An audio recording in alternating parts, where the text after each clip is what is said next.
without any further ado, here is Dana Cowin. Let's give her a big hand. Thank you. Hi there. Thank you so much for coming. I am so excited to be in the mobile exhibition kitchen. I'm excited to be here with three stellar chefs who helped me with my book, as Deb said, Ming Tsai, Kristen Kish, and Joanne Chang, because I've carried around this secret, which is that even though I have been the editor-in-chief of Food and Wine magazine for 20 years, I never actually learned how to cook.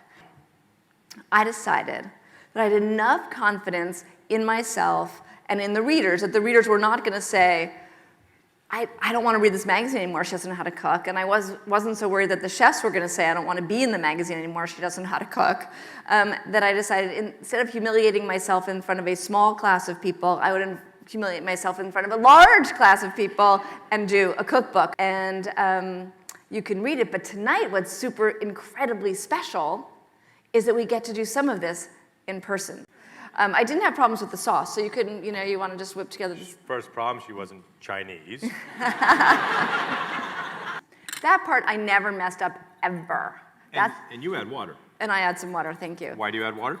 Just to thin it out. Why do you add water? I don't. Oh. I drink water. And so I went to Ming and I said, so how do you make the meat juicier? Right. And so we start with pork and shrimp. Part of the key is to have the perfect seal. And so you take your finger and you put it in the water and then you brush it along the edge and then you fold it over. You corrected me that I needed to actually pleat my dumplings. Yep. And you close it so it's a perfect kind of half moon. Then I pleat the center and you really squeeze it. That really glues it. And then I go to the left, down 3 or 4 times, and then to the right. And again, you got to make sure it lines up. Then I go down this side. And then you also told me to tap them. Yep, just drop ding, them ding. once. You drop them. You have to have the pot sticker flat. Okay, we're using a nonstick pan. How do you feel about that? I think nonstick's fine. It's not cheating. Nonstick is a good way of going for a home cook. It won't stick, but are they going to get brown? I really want the brown color. Oh yeah, they'll get totally brown. You think so? Oh yes. Okay. Oh, and 700 people that'll get brown. So we're gonna wait. We're gonna wait. You can hear the sizzle. With anything, with scallops, with salmon, on a grill or in a pan, if it sticks, don't touch it. Really? Let it get croustillant. Let it develop its own crust. It will eventually unstick itself. Really? It will. Yeah. I mean, it's gonna unstick itself before it burns? Yeah. Yeah? Sure. So what do you think? How do you make pot stickers, Kristen Kish? I don't make pot stickers. That's great. I'm not Asian. She actually is Hungarian. I am. My father's Hungarian. My mom's like white bread English, the norms. So Kristen, why were you so determined to not let me flip the chicken when it... Well, because it wouldn't taste good. So again, obviously. And kind of like what Ming was saying about his pot stickers, if you let it caramelize, let that flavor and the color develop, it will unstick itself. So we have frozen peas, which I enjoy the frozen pea. I mean, in the summertime and spring, it's really nice to have the beautiful fresh English peas. But when you don't have it, when you want beef stew or your chicken pot pies or all these hearty dishes, I think it's perfectly fine. Oops. So what we're gonna do now is start to add these leeks. So these are finally done. And this is the one last trick that we're talking about is, I hate what Chinese restaurants do. They put the pot sticker this way. No, flip it up. You just spend all this time trying to get the thing crispy. You put it down, you just ruined it, right? Oh, it looks good. So all I did since, we've been eating and, doing that thing, is add white wine or Riesling. So what the wine is doing, it's picking up all that fond that we've kind of started to build by searing off the chicken. And so when it comes off, pretend this is all done, we're gonna finish with the peas. And they only need 30 seconds to heat up. More seasoning. Oh, we pretended to add chicken stock at some point. Yeah. Just kidding. The cream, butter, And then, ta-da! So, Joanne Chang has sneakily come up on deck here.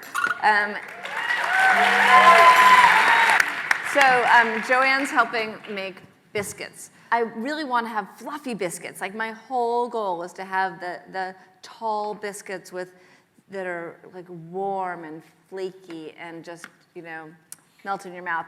And that wasn't happening. I was actually getting pucks. So then in here we have the dry ingredients are the flour, and then we have a little bit of salt for flavor. We have a little bit of sugar for flavor. And then we have baking soda and baking powder, which are not interchangeable. Butter is about 85% fat, and then there's about 10% liquid in there. So butter actually has water in it. So the water, when it goes, the butter, when it goes into the oven, when the biscuit goes into the oven, the little butter pieces, which have water in them, the water part turns to steam, and then the steam poofs up, and that's what makes your biscuits flaky. Okay, so then the next thing that I did wrong, apparently, so I wanted to roll out the biscuits.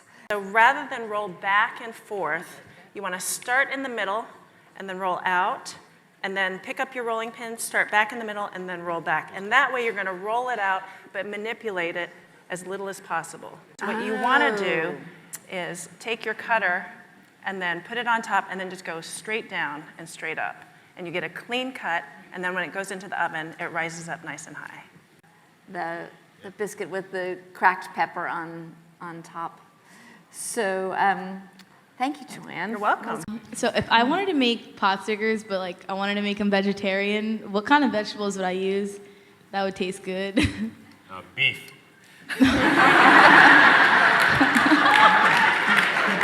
Just wondering, what is your favorite traditional Asian cuisine, and what are some tips to make it?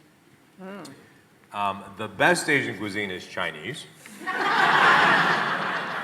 No, seriously, it's proven. Wikipedia it. No, that's gospel.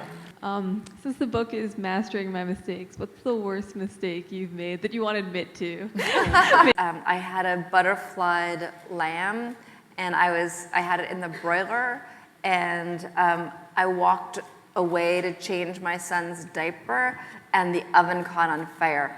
That was the worst. I remember when I was first starting out in New York, I worked at Paillard Patisserie, and Francois entrusted me with making wedding cakes, which I was very proud of. And so I made a wedding cake, big, huge monstrosity, and was very proud of it. It went out, and that evening I was still in the kitchen, and there was a phone call in the kitchen line, and I picked it up, and it was the bride, and she called me from her reception. I had forgotten to take out the magic liner, that plastic liner, and so she and her new husband were trying to cut the cake, and they couldn't cut it, and for some reason, she was pissed, and then she decided right at that moment she had to call me. So that was definitely, I'm incredibly embarrassed still. That was bad. Here you go, ladies oh first. my God, meatloaf. I made it once. I have yet to make it since. I don't know what I did wrong. I will never make meatloaf ever again. Period. Guaranteed. No, I added mushrooms and like all this weird meat and like salamis and stuff. I was making meat loaf, like every meat and a loaf, so it just made sense to me.